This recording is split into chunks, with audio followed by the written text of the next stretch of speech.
Olá a todos e a todas, mais uma vez, eu sou o Sérgio Godinho, esse é o nosso Camacel Atualidade ou Camacel News.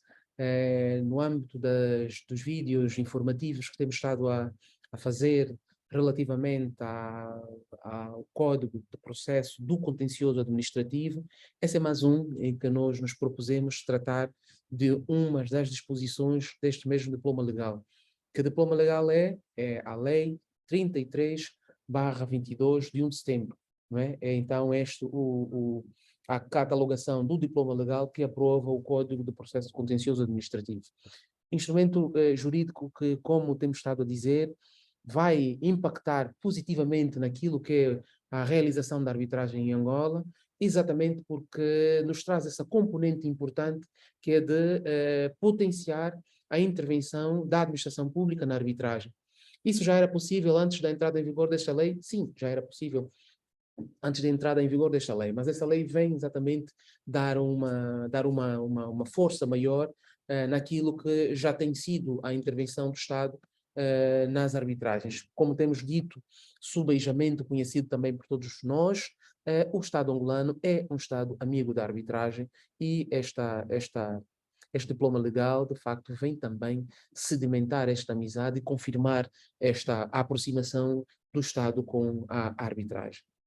Ela se mostra muito importante por várias razões, como uma ferramenta intransponível naquilo que se pretende com as parcerias público-privadas, por exemplo, em matéria de contratação pública, porque não vai o Estado pensar, ou a administração pública pensar que conseguirá cativar a intervenção e a participação do empresariado, seja nacional, seja estrangeiro, se não municiar o sistema jurídico de respostas muito mais especializadas, muito mais atempadas, muito mais adequadas para aquelas que poderão ser as vicissitudes que decorrem de uma contratação ou da execução de um determinado contrato ou da sua interpretação. Então, entendemos de facto que o Código de Processo do Contencioso Administrativo é uma ferramenta indispensável e a arbitragem neste segmento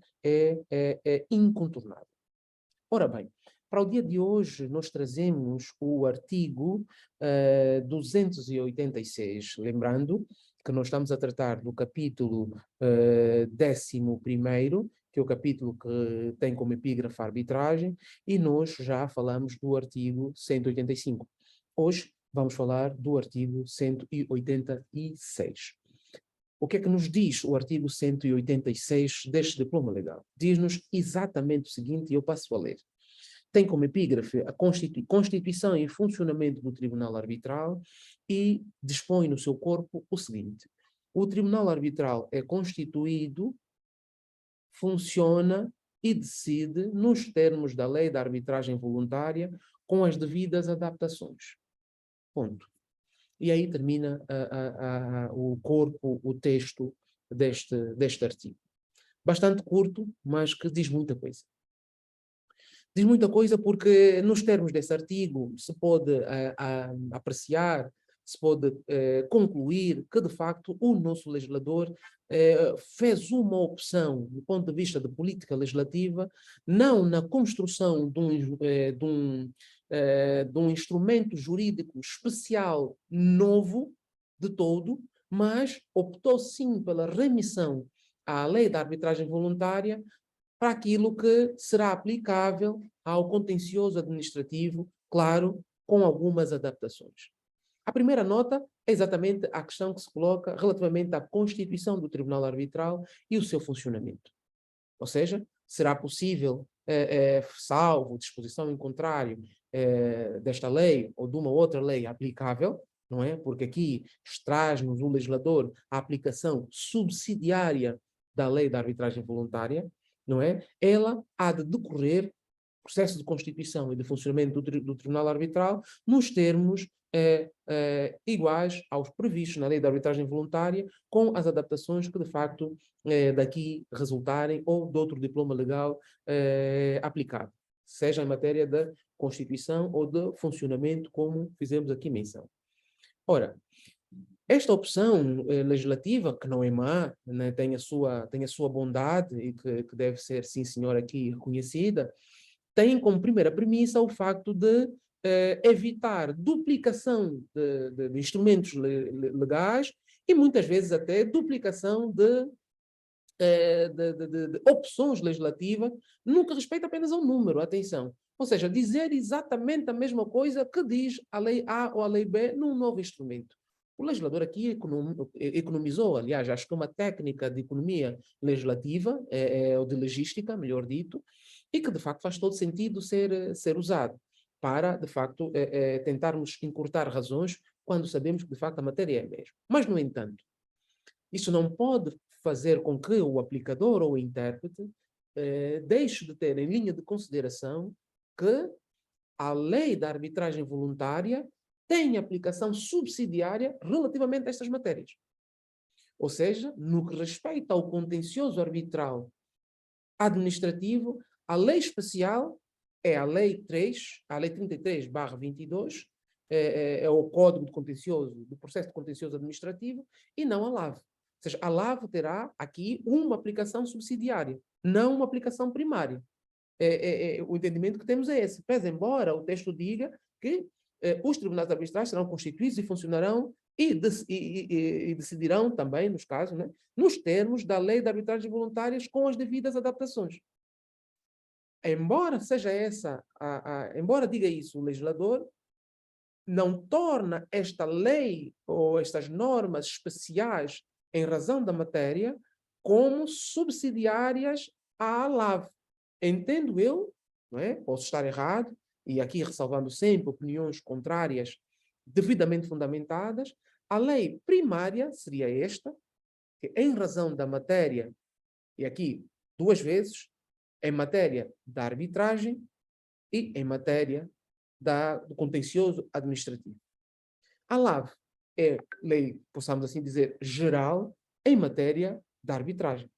E, como sabemos, a lei especial, no ponto de vista da hierarquia, está acima da lei geral. Ou seja, eu aplico primeiro o que diz a lei geral e sou, posteriormente, a lei especial, melhor dito, e, posteriormente, a lei geral.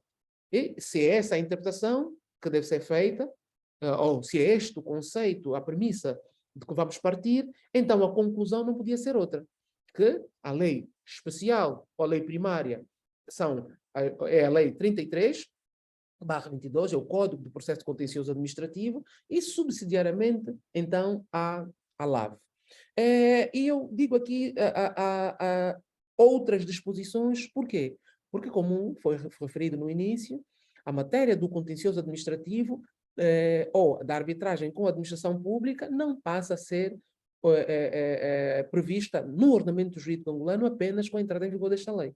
Já existia antes, já era feito à luz da lei de arbitragem voluntária, tem previsão à luz do Código do Contencioso Tributário, tem previsão também à luz da lei dos contratos públicos, das parcerias público-privadas, a lei de investimento privado e outras que podíamos aqui elencar a nível da contratação no setor petrolífero, no setor das minas, no setor bancário. Existe a arbitragem com a administração pública com previsão em vários diplomas legais. Logo, demonstra aqui que, de facto, a LAV não é instrumento único, pese embora seja um instrumento fundamental. Por quê? Porque as bases estão, de facto, na LAV e a técnica usada pelo nosso legislador vem exatamente a dar corpo a essa interpretação. Será que, e é uma pergunta que podemos fazer, será que o facto de termos optado por esta via afasta de todo a necessidade de um instrumento especial de regulação exclusiva da arbitragem administrativa? Eu entendo que não afasta. Aliás, seria uma opção legislativa muito mais trabalhosa, mas quase sem receio de errar, posso dizer que seria a melhor opção. Termos uma lei especial que tratasse da arbitragem administrativa. E nela podíamos, de facto, condensar todas as disposições que vêm dispersas pelos os outros instrumentos jurídicos avulsos e termos, sim, uma lei da arbitragem administrativa. Ou seja, uma lei especial só da arbitragem administrativa, à semelhança do que temos na LAV. Eu penso que não seria não seria má esta opção, como não é má a opção que o nosso legislador fez, mas que acredito que se tivéssemos que considerar uma opção muito mais acabada, seria de facto termos uma lei especial sobre a arbitragem administrativa. Por quê? Porque a arbitragem administrativa, e aqui, como diz a parte final do artigo 186, e que justifica, de facto, essa nossa posição também, as adaptações que ele reclama decorrem de características especiais, específicas, concretas, próprias do contencioso administrativo, em razão das matérias que neles são tratadas, em razão da particularidade do sujeito que é a administração pública. Então, a administração pública traz consigo uma série de problemas, diga-se a bom da verdade, a nível da arbitragem, por razões de vária ordem. A primeira que eu posso elencar é o facto da arbitragem não ter sido concebida prima facie para a administração pública. E hoje nós temos a arbitragem com a administração pública, a arbitragem na administração pública, não é? Então, é normal que esse novo ator, novo, entre aspas, não é? Trouxesse consigo uma série de necessidades decorrentes da característica especial que ele tem e que reclamassem do legislador uma roupagem específica para poder congregar, para poder acolher este novo ator.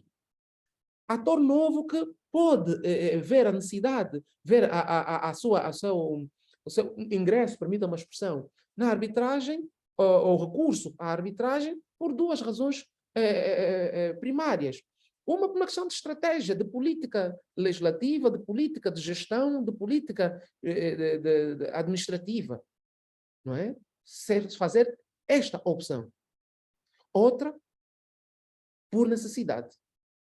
Por ter um quadro jurídico-legal, por ter um quadro jurídico-legal internacional, por ter um quadro econômico ou macroeconômico que exige a intervenção de particulares que, claro, ditam também as suas regras e as suas condições. E o Estado tem de adaptar-se a elas. Muitas vezes não acontece por mera escolha, por mera opção, por mera vontade de dinamizar a arbitragem. Acontece em muitas razões, em muitas situações, por obrigação, por ser a condição para que determinado desiderato pudesse ser alcançado. Então, é normal, dizia eu, que a administração pública exija uma série de respostas a problemas novos. Quando falo aqui em problemas, não quero com isso dizer que a intervenção da administração pública na arbitragem é um problema. Não. É que a racionalidade, a concessão da arbitragem no seu prelo não teve em atenção prima facie, volto a dizer, a administração pública que não foi concebida especialmente para a administração pública. Ou especificamente para a administração pública, ou contando com a intervenção da administração pública, na mais das vezes. Ela é uma ferramenta privada, ou uma ferramenta de direito privado. Mas aí está, é que a administração pública também tem a sua intervenção na esfera meramente privada. Tem essa dupla esfera de intervenção. Então, é absolutamente normal que ela traga algumas situações que decorrem dessa sua qualidade, dessas suas características. E, nesse sentido, serão problemas novos, que cientificamente, legislativamente, doutrinalmente e jurisprudencialmente exigirão uma resposta por parte dos cultores da resolução extrajudicial de litígios, mormente da arbitragem. E vários exemplos se podem aqui apresentar. Um deles, a questão da equidade. Poderá ou não poderá um processo em que seja parte da administração pública os árbitros resolverem com base ou com fundamento na equidade? A questão da publicidade, que entronca com a questão do sigilo, que é uma das premissas que a arbitragem se envaidece de ter, não é? E que a apologia nesse sentido, convidando as pessoas para uma discussão dos seus dissídios, dos seus conflitos, dos seus litígios, melhor dito, na arbitragem. porque ela é sigilosa, ela não é pública. Mas a administração pública exige. Você não pode fazer a gestão da coisa pública em sigilo. Tem de haver uma informação. O povo tem direito à informação. Os cidadãos têm direito à informação. Então, traz aqui problemas novos. Outro problema é a questão da escolha dos árbitros. Como escolhe, como não escolhe os árbitros. A questão da arbitrabilidade objetiva, como vimos inicialmente. O que é arbitrável, o que é que não é arbitrável. Se é do Estado, se é de todos. Quem decide? E quem vai dar o seu consentimento para a arbitragem? Há uma série de problemas que o nosso legislador, neste diploma, no Código de Processo do Contencioso Administrativo, procurou responder, mas há outras que eventualmente não tenham ficado respondidas, não tenham sido respondidas, ou que as respostas não são eventualmente as melhores na concepção desta ou daquela pessoa. Então, é nesse sentido que nós falamos dos problemas que a administração pública traz para a arbitragem. Mas não há dúvidas absolutamente nenhumas. A melhor opção que se podia fazer é exatamente a administração pública também participar, intervir e aceitar como sua a arbitragem, como sua forma de resolução de litígios. Todos saem a ganhar e numa economia globalizada como a nossa, por maioria de razão, é uma ferramenta indispensável para a atração do investimento privado estrangeiro. Nós ficamos por aqui e por hoje, mas não sem antes convidar a todos vocês a apresentarem-nos as sugestões de temas para nós discutirmos e apresentarmos aqui no nosso Camaceu News, a partilharem esta informação com quem julgarem que poderá precisar delas, ou porque tem um conflito, ou porque poderá ter, ou porque por simplesmente quer estudar e quer aprender um bocadinho mais e partilhar conhecimento sobre essas matérias. Então, nós pedimos vivamente que nos ajude a crescer no conceito, na concepção do YouTube e assim podermos dar maior abrangência à nossa página. A arbitragem em Angola não vai crescer, não se vai dinamizar sem que todos os seus atores participem e contribuam. E cada um de nós é absolutamente importante para que este desiderato se realize. Então, por favor, compartilhem essa informação nos vossos grupos, nas vossas conexões e apresentem, se faz favor, as devidas e necessárias críticas, porque nós queremos melhorar e queremos continuar a fazer cada vez melhor, na certeza, porém, de que atingiremos os números que pretendemos com a vossa ajuda, com a vossa douta colaboração. Então, o nosso muitíssimo obrigado e até o próximo Camaceu News para a análise de mais um artigo deste diploma legal. Muito obrigado e até a próxima.